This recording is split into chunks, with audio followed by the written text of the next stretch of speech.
यौम आशूर है और हम बात कर रहे हैं इस्लाम की राह में दी जाने वाली अजीम कुर्बानियों के हवाले से। तो ये वो दिन है जब दीन इस्लाम की बका के लिए आले रसूल सल्लल्लाहु अलैहि वसल्लम ने अपना पूरा कुंबा लुटा दिया था और इस्लाम को अपने खून की आबियारी से मुनव्वर कर दिया था। वाक़या करबला महज एक वाक़या या इस्लामी तारीख का एक बाब नहीं है, बल्कि ये रहती दुनिया तक के लिए एक मिसाल है। वाक़या करबला पैगाम है कुर्बानी का, और कुर्बानी हमेशा अहम और पसंदीदा चीज़ों की ही दी जाती है।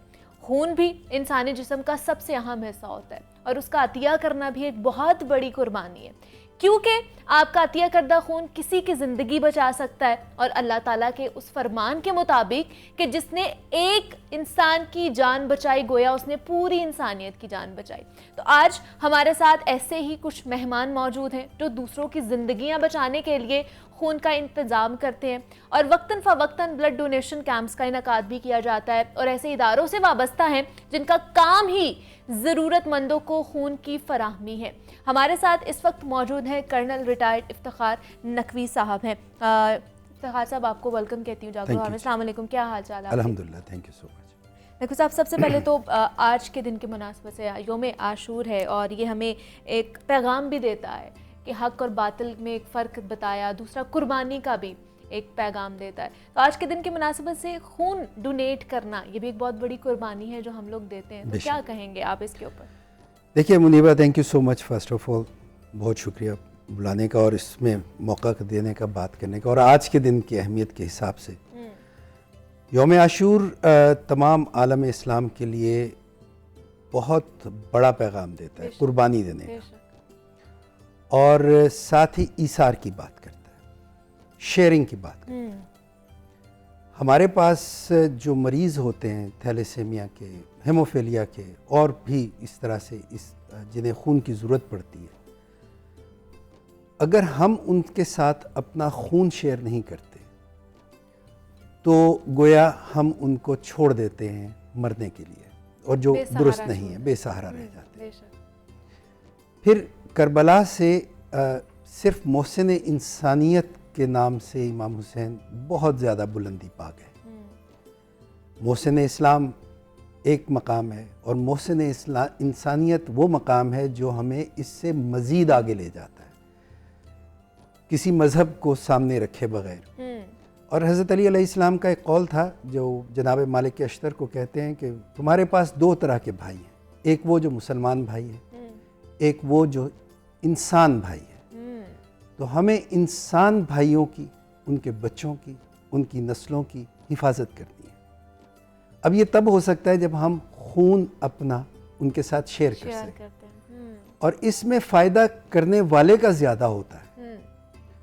और आपने देखा होगा हमारे अवाम में, मुसलमानों में उस दिन बहुत जोश, और आज के दिन बहुत जोश और जज्बा होता है, मातम होता है, खून के नजराने पेश किए जाते हैं। बहुत सारे अहबाब ऐसे होते हैं जो खून के नजराने डोनेट करके भी देते हैं। इस सिलसिले में हमने पूरा एक इंतज़ाम किया होता है। तकरीबन हर मरकज़ी जुलूस में, हर बड़ी मजालिस में हमारे ब्लड डोनेशन कैंप्स हम वहाँ पे इस्टेब्लिश करते हैं और एक पूरे प्रोग्राम के तहत चलते हैं। अच्छा। और अल्हम्दुलिल्लाह मुझे फ़ख्र होता है अपनी कौम पर कि वो बढ़ चढ़कर इसमें काम हिस्सा लेते हैं, और उससे हमारी ज़रूरियात जो बच्चों के लिए हमें चाहिए होता है वो बहुत हद तक पूरी हो पाती है। और ये मौसम ऐसा है जिसे करबला के साथ हम पैगाम के साथ मिलाकर चलते हैं तो हमें बहुत अच्छे तरह से खून की दस्तयाबी हो सकती है। लेकिन नकवी साहब, हम देखते हैं यहाँ पे हर कोई ऐसी इदारा या ऐसी तंजीम जो है वो चला रहा है, जो ब्लड डोनेट कर रहा होता है, इन चीज़ों में अपना काम जो कर रहा होता है। लेकिन किस तरह हम कह सकते हैं कि ये एक अच्छा मुस्तनद इदारा है, इस पर हम ट्रस्ट कर सकते हैं? देखिए, आप इदारों को तो अपनी उंगलियों पे गिन सकते हैं जो ये काम कर रहे हैं। जैसे हिलाल अहमर है, मतलब उसके ऊपर आप सवाल ही नहीं कर सकते, इतने अरसे से वो लोग काम कर रहे हैं।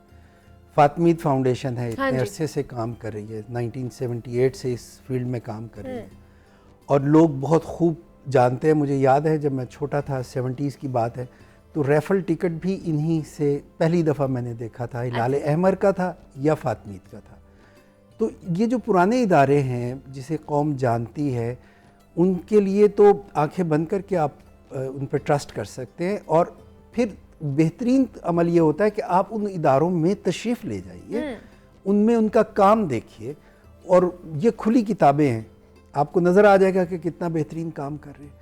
और मैं अक्सर दोस्तों से कहता हूँ, अगर आप फ़ंड से नहीं उनकी मदद कर सकते, आप ब्लड दे के नहीं कर सकते, बिकॉज कुछ लोग बीमार होते हैं, नहीं दे सकते, आप वहाँ तशरीफ़ ले आएँ, एक स्माइल दीजिए, उनके साथ शेयरिंग कीजिए, उनसे मिल लीजिए, तो पेशेंट उससे भी बहुत खुश होता है। यू नो, तो ये बड़ी अहम चीज़ है कि हम अपने माशरे के जो कमज़ोर पहलू हैं या कमज़ोर सेगमेंट्स हैं, उनकी मदद के लिए हम बाहर आए, वरना बाहर से तो कोई नहीं आएगा, ये हमारे किसी बहन भाई के बच्चे। बेशक ऐसे ही है, और हम उन्हीं को निगलेक्ट कर देते हैं जिनको हमारी सबसे ज़्यादा ज़रूरत होती है। बिल्कुल सही कह रहे हैं। दूसरा नकवी साहब, मुझे बताइए कि इस पे थोड़ी सी रोशनी डालिएगा कि कौन कौन से लोग जो हैं वो ब्लड डोनेट कर सकते हैं और कौन कौन से लोग नहीं कर सकते। देखिए, सबसे पहले तो हम उम्र की कैद रखते हैं कि 18 साल से 60 साल के दरमियान आप साल में 4 दफ़ा हर 3 महीने के गैप के साथ खून अतिया कर सकते हैं। दूसरी चीज़ होती है कि इसके लिए वज़न आपका 50 किलो कम से कम होना ज़रूरी है। अच्छा, ओके। तीसरी चीज़ यह है कि आपको कोई मेजर बीमारी ना हुई हो, जैसे हेपेटाइटिस है, या आपको HIV नहीं है, आप डायबिटिक नहीं है, आपको ब्लड प्रेशर का इशू नहीं है, यानी डॉक्टर आपके साथ पहले पूरा इंटरव्यू करता है, कंसल्ट करता है। ठीक है। अगर उन बीमारियों में कोई बीमारी है और आप मेडिकेशन पे हैं, तो हम ब्लड उसका नहीं लेते। चौथी चीज़ इसमें जो आती है वो है कि आप बज़ाहिर भी सेहतमंद हैं, आपका HB लेवल भी ठीक है, तो आप खून डोनेट कर सकते हैं। अच्छा, HB लेवल कितना होना चाहिए? HB लेवल 12+ होता है एक नॉर्मल इंसान का, तो उससे नीचे हम ब्लड नहीं लेते। अच्छा। उसके ऊपर 12, 13, 14, 15, 16 इसके ऊपर हम ब्लड ले सकते। मतलब जिनका 12 से नीचे उनका ब्लड नहीं, उनका ब्लड नहीं लेते। उसकी वजह ये होती है कि वो खुद HB उनकी बिल्कुल बॉटम लाइन पे होती है, तो उसके ऊपर ब्लड नॉर्मली नहीं लिया जाता। अच्छा, दूसरा नकवी साहब, सारे लोग कहते हैं कि ख़वातीन नहीं ब्लड दे सकती हैं। हमारे पास रोज़ाना देती हैं। हाँ। ऐसी बात नहीं। और लोग कहते हैं कि उनका HB लेवल ऑलरेडी बड़ा कम होता है और वो ऑलरेडी कमज़ोर होती हैं, तो इस वजह से उनको वो नहीं दे सकती ब्लड।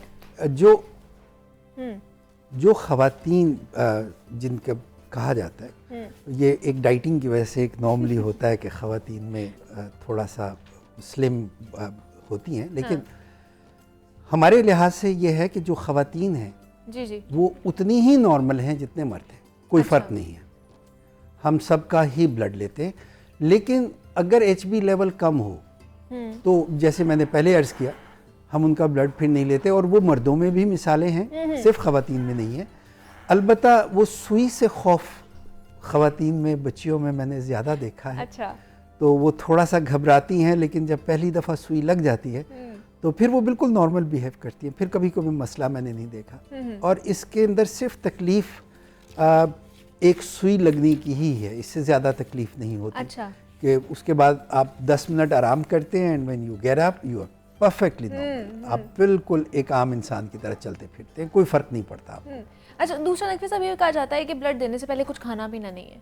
नहीं, हम तो खिलाते हैं। अगर आप खाली पेट हैं तो हम तो कहते हैं खाएं, खा के आएं, और उसके फ़ौरन बाद भी हम जूस वगैरह ऑफ़र करते हैं ताकि वो बेहतरी रहे, उनका शुगर लेवल डाउन ना हो। या वो बाज़ औक़ात ख़ास तौर पे नया ब्लड देने वाले का होता है कि वो एक दफ़ा ट्रॉमेटिक हो सकता है, तो उससे बचने के लिए शुगर लेवल को हम मेंटेन करवाते हैं। वो मेंटेन करवाना बड़ा ज़रूरी होता है। इकरा पारस समाजी कारकुन भी हमारे साथ मौजूद हैं और उन्होंने भी हमें ज्वाइन कर लिया। इकरा, आपको वेलकम कहती हूँ जागो लाहौर में। कैसी हैं आप?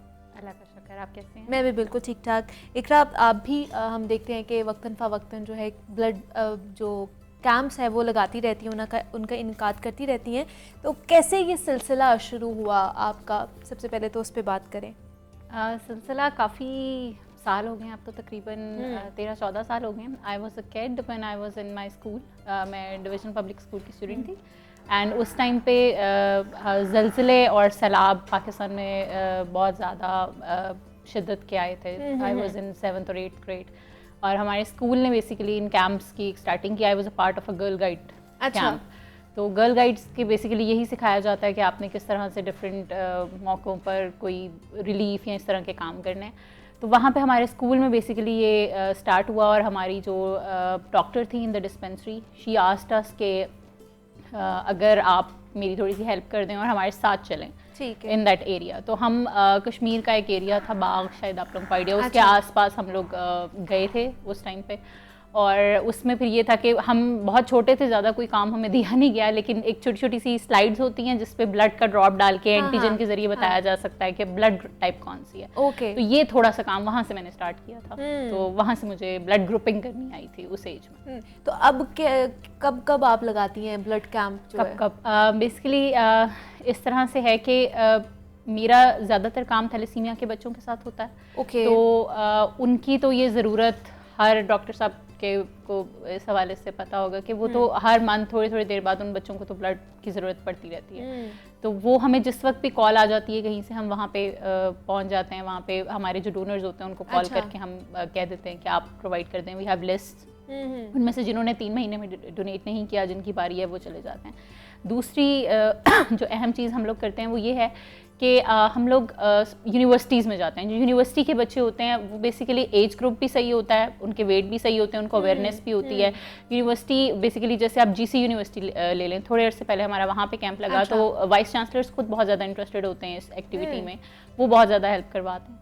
तो ये सिलसिला इस तरह से चलता है। साल में 4 से 5 हम लोग बड़े कैंप्स कर लेते हैं यूनिवर्सिटीज़ में, और मंथली हम थैलेसीमिया के बच्चों को ब्लड, यहाँ अगर कोई स्वेयर केस ऑफ एक्सीडेंट या इस तरह से आ जाए तो हम पोस्ट कर देते हैं, या हम डोनर्स अपने जो अवेलेबल होते हैं उनसे रिक्वेस्ट कर लेते हैं।